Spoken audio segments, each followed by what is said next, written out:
Assalamualaikum warahmatullahi wabarakatuh. Ayah Bunda, jumpa lagi dengan saya di channel Pojok Parenting. Baik, pada kali ini saya akan membahas salah satu email yang masuk. Bunda curhat ya, katanya bagaimana sih cara mengelola emosi. Saya terkadang terpancing oleh perilaku anak yang memang kadang menyulitkan, atau mungkin bahkan tidak menyenangkan. Oke, saya akan bahas masalah itu ya. Bagi saya membuat sebuah ilustrasi begini, misalkan satu hari Bunda, di pagi hari Bunda sudah membereskan rumah, nyapu, dipel, lap sampai ginclong, itu rumah bersih banget, rapi karena memang Bunda akan berangkat misalkan. Setelah rapi rumah itu, segala macam dibersihkan sampai sampah yang berserakan, tidak ada setitik debu pun di rumah itu. Kemudian seperti biasa di hari itu Bunda ada kegiatan pergi keluar dengan meninggalkan anak di rumah. Ceritanya punya anak 2 misalkan, dan memberikan amanat kepada anak, kakak, adik, jaga rumah ya, baik-baik di rumah, belajar di rumah, jaga kerapihan. Seperti itu biasanya Bunda lakukan. Oke, Bunda pergi ke misalkan keluar ke majelis taklim lah, ke pengajian.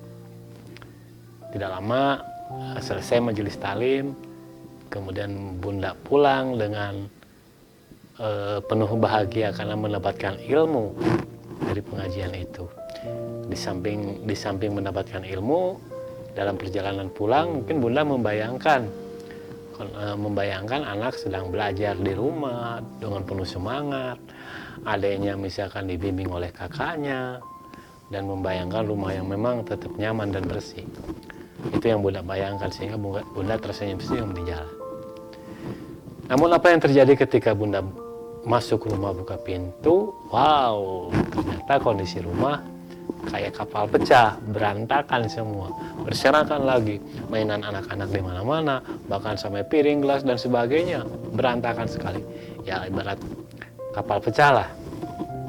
Yang jadi pertanyaan, bagaimana sikap Bunda? Nah, pada umumnya nih, ketika melihat kondisi seperti itu, pasti Bunda ya manusiawi lah kalau kesel, marah. Bahkan ekstrimnya anak itu dimarahin, lebih ekstrim lagi anak itu dipukul atau dicubit karena kecewa melihat kondisi rumah berantakan seperti itu. Oke, kalau Bunda sikapnya seperti itu, marah, ekstrimnya memukul, mencubit dan sebagainya, artinya paradigma berpikir Bunda itu keliru, salah. Kenapa keliru? Oke, kita bahas ya. Ada beberapa hal yang harus Bunda lakukan. Yang pertama, pola pikir Bunda, paradigma berpikir Bunda tentang anak harus dirubah mindsetnya. Kenapa? Karena jelas bahwa pandangan Al-Quran, pandangan Islam, bahwa anak itu dipandang dari 2 aspek, 2 sisi. Yang pertama, anak dipandang sebagai positif. Dan yang kedua, anak dipandang dalam kehati-hatian. Artinya, kalau sikap Bunda tadi marah, berarti paradigma pola berpikir Bunda bahwa anak itu harus selalu menyenangkan, dimanapun, kapanpun. Ketika anak menyusahkan atau menyulitkan, maka Bunda marah dan kecewa. Nah, ini yang salah. Tapi di dalam Quran jelas bahwa anak itu ada 2 aspek, tadi menyenangkan dan dalam kehati-hatian. Artinya bahwa di dalam Quran jelas anak itu sebagai qurrata ayun, penyenang hati, dan anak sebagai ujian. Artinya ada 2 aspek. Nah, ini ketika anak melakukan apa yang dipandang oleh Bunda itu tidak menyenangkan, padahal belum tentu anak mengacak-acak rumah itu jelas buat anak menyenangkan.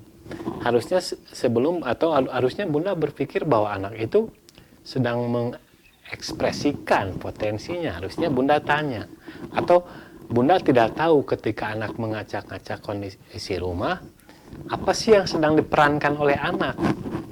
Gitu. Bisa saja anak itu sedang memerankan sebuah cita-citanya. Anak main dokter-dokteran, kemudian anak misalkan menjadi berperan sebagai pilot, anak berperan sebagai pengusaha, itu kan itu cita-cita. Nah, ketika rumah diacak-acak, mungkin saja anak itu sedang memerankan apa yang dicita-citakannya. Harusnya bunda tidak marah, tapi bertanya, nak, kakak atau adik tadi memerankan apa sih sampai rumah acak-acakan seperti ini? Nah, itu sikap bunda harus seperti itu. Kenapa? Satu itu. Yang kedua, tadi dalam Quran jelas bahwa anak sebagai ujian. Itu ujian kesabaran bagi bunda. Ya, jadi sekali lagi bahwa paradigma berpikir bunda terhadap anak itu harus ada dua. Anak itu menyenangkan dan anak itu memang menyulitkan. Artinya bahwa jangan berpikir bahwa anak itu harus selalu menyenangkan. Kalau berpikir bahwa anak itu harus selalu menyenangkan, maka bunda akan kecewa ketika anak itu menyulitkan. Saya ingatkan sekali lagi bahwa bunda tidak perlu marah, tapi tanya, peran apa yang tadi diperankan ketika anak bermain, karena bunda tidak tahu. Mungkin anak memerankan apa yang menjadi cita-citanya selama ini. Oke, jadi saya ingatkan bahwa anak itu tidak harus selalu menyenangkan, tapi memang ada saat-saat anak menyulitkan. Itu adalah ujian kesabaran bagi seorang bunda atau ujian kesabaran bagi orang tua.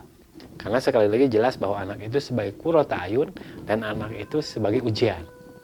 Oke, mudah-mudahan paham. Terima kasih. Assalamualaikum warahmatullahi wabarakatuh.